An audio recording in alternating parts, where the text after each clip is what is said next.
Narasumber kali ini adalah tokoh penting politik masa depan Indonesia yang sangat kritis, yaitu Bung Radar Tribaskoro.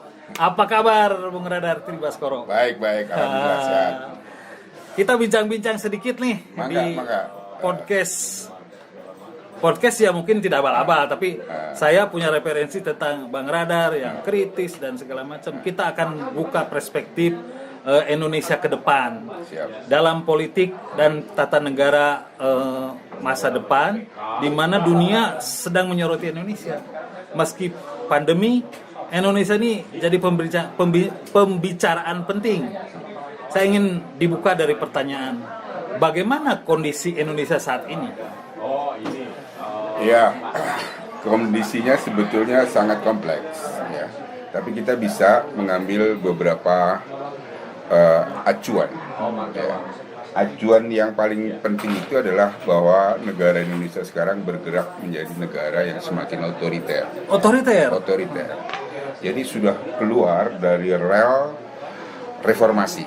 Oke.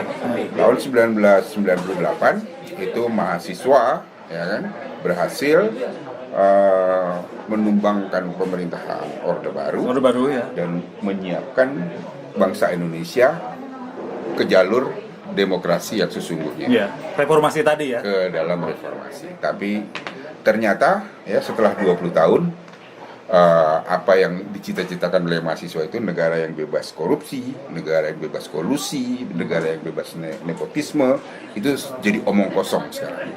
Kita bicara korupsi, wah, korupsi di mana-mana. Malah ada di mana-mana. Korupsi malah jadi dinasti. Ya kan? Kita bicara nepotisme juga seperti itu. Kira-kira begitu. Kira-kira perahunya akan dibawa kemana dengan kondisi pemimpin seperti ini? Nah, kita khawatir bahwa negara ini kemudian sampai ke satu ujung yang fatal, ya. Bahwa karena melawan kehendak rakyat, yang menghendaki negara ini dibangun berdasarkan kedaulatan rakyat, berdasarkan demokrasi, tapi kemudian justru malah menyimpang.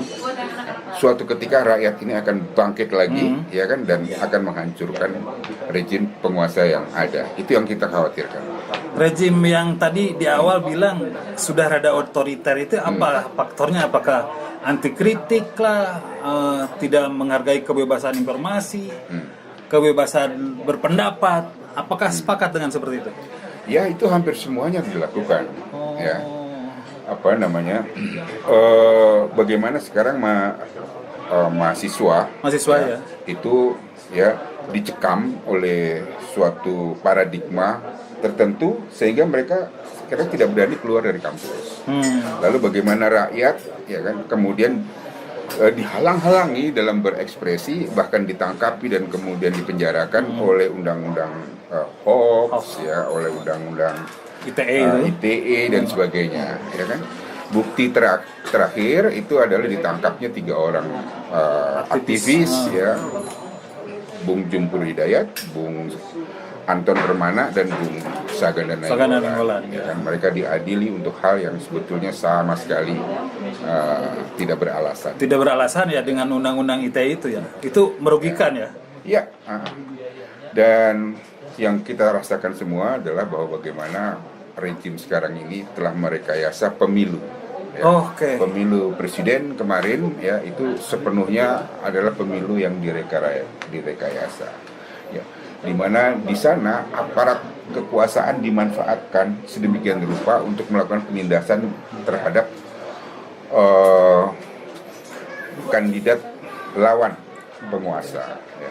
Jadi mereka dihalang-halangi dalam berkampanye, ya kan, berpromosi ganti presiden saja bisa ditangkap, gitu loh. Termasuk korbannya saya. Karena yang mencuatkan lagu ganti presiden 2019 itu media saya. Muncullah nama Sang Alan itu. Jadi, tapi konteks di sana ini ada kekuasaan yang besar, rakyat terlantar, adanya PPKM, ekonomi ambruk, terus mimpi meroket seperti itu, tapi tidak terwujud. Target 7%. Kira-kira itu membuat dampak besar nggak bagi kepentingan masa depan rakyat Indonesia? sangat berdampak ya.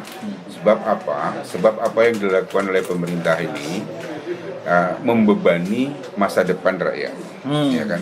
Melakukan pembangunan infrastruktur, tetapi pembangunan itu begitu besar, begitu mahal, dan begitu tidak terkendali. Dan pinjam, Bang. Tidak terencana, dan semua dibiayai oleh utang. Utang. Gitu. Sehingga apa? Sehingga banyak proyek-proyek infrastruktur itu kemudian menjadi mangkrak, menjadi tidak terpakai, ya kemudian menjadi amblas. Ya. Jadi ini seharusnya seutang itu dipergunakan untuk investasi, ya produk-produk yang kemudian bisa membiayai rakyat. Ya membiayai pengembalian utangnya. Tidak membebani rakyat. Gitu. Tidak membebani rakyat. Nah, kenyataannya Menteri Sri Mulyani mengatakan rakyat harus membayar utang lewat pajak. Lewat pajak gitu.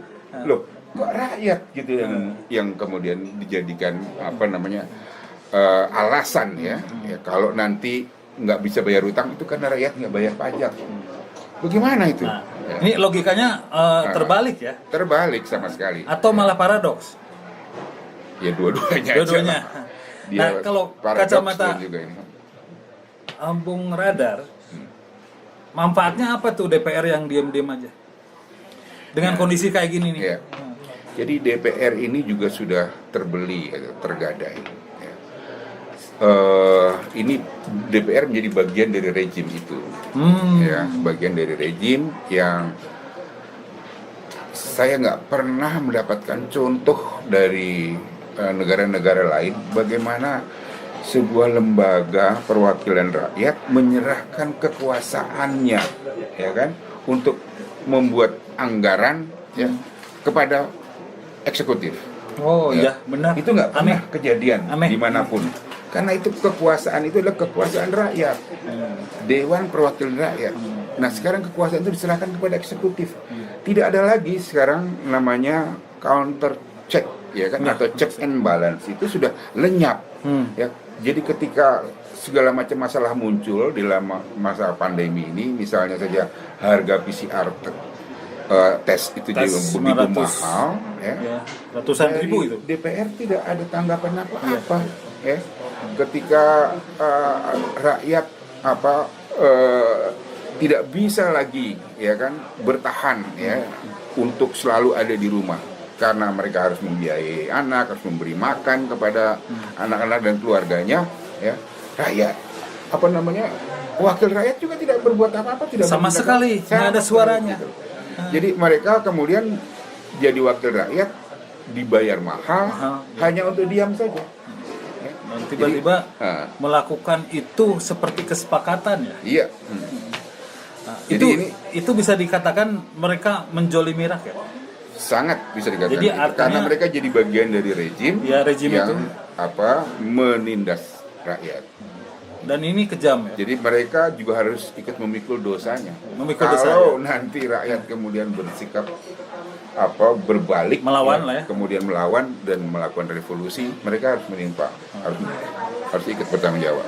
Yang terakhir, kira-kira sarannya seperti apa? Artinya kekuasaan atau rejim ini harus apa? Apakah harus berhenti menyerahkan tabuk pimpinannya, atau dia merubah sesuatu, atau meminta maaf ke seluruh rakyat Indonesia? Ya. Jadi kita punya solusi. Ya. Saya pribadi bersama teman telah berdiskusi panjang sekali. Problem mendasar kita sekarang ini adalah rejim oligarki. Oke. Rejim yang dikuasai oleh segelintir orang-orang yang sangat kaya. Ya. Nah, mengapa rejim oligarki itu bisa berkuasa? Ya, selain mereka punya uang banyak, ternyata mereka juga punya kekuasaan banyak. Ya. Dan kemudian menggunakan kekuasaan itu untuk mengeruk kekayaan yang lebih besar lagi ya, dari tanah Indonesia ini. Kenapa seperti itu? Ada dua faktor yang kita lihat. Yang pertama, tidak ada predatornya. Oke. Kalau istilah modern, tidak ada check and balance terhadap oligarki itu. Siapa predatornya? Predator oligarki itu adalah rakyat sendiri. Rakyat sendiri. Ya. Kalau di luar negeri itu rakyat itu adalah rakyat yang terorganisir, ya. Ada serikat buruh Ya. mandiri yang kuat, ya kan. Nah kalau mereka bersuara itu harus didengar. Nah kita punya serikat buruh seperti itu sekarang, tapi sebagian serikat buruh yang lainnya dikuasai oleh oligarki juga, Dan partai, terutama oleh partai, ya kan. Jadi kader-kader partai bercokol di sana selama berpuluh-puluh tahun. Ya, saya terus terang aja kader Golkar nih, gitu kan, bercokol di serikat SPSI ya, Serikat Pekerja Seluruh Indonesia. Ketuanya rata-rata dari PDIP.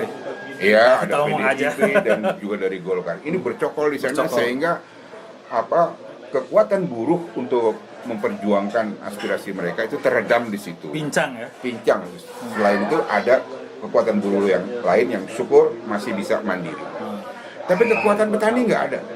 Kata sama juga, ya HKTI itu dikuasai oligarki Prabowo. Ya, dia pegang itu sehingga lumpuh juga.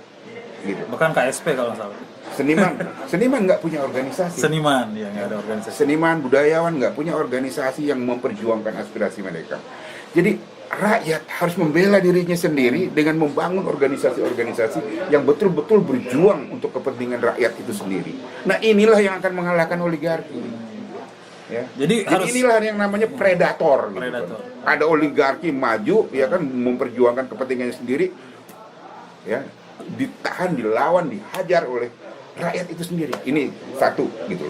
Organisasi-organisasi rakyat itu harus dibangun. Ya. Sekarang ini mereka terlalu dikontrol, dikendalikan oleh partai-partai politik yang pada akhirnya dikendalikan oleh oligarki.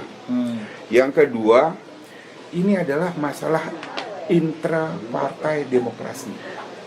Demokrasi di dalam internal partai itu nggak ada. Jadi seluruhnya partai-partai itu dikuasai oleh ketua dan sekretarisnya saja. Ini oligarki sendiri gitu. Ya. Jadi nggak ada demokrasi di partai itu. Siapa yang ditunjuk menjadi calon ya untuk anggota dewan ya legislatif atau calon eksekutif itu ditentukan semata-mata hanya oleh ketua dan sekretarisnya saja. Ketua dan sekjen ya. Sekjennya, prosedurnya nggak ada. Ya, suka-suka ketua dan sekretaris. Jadi ini sangat tidak demokratis.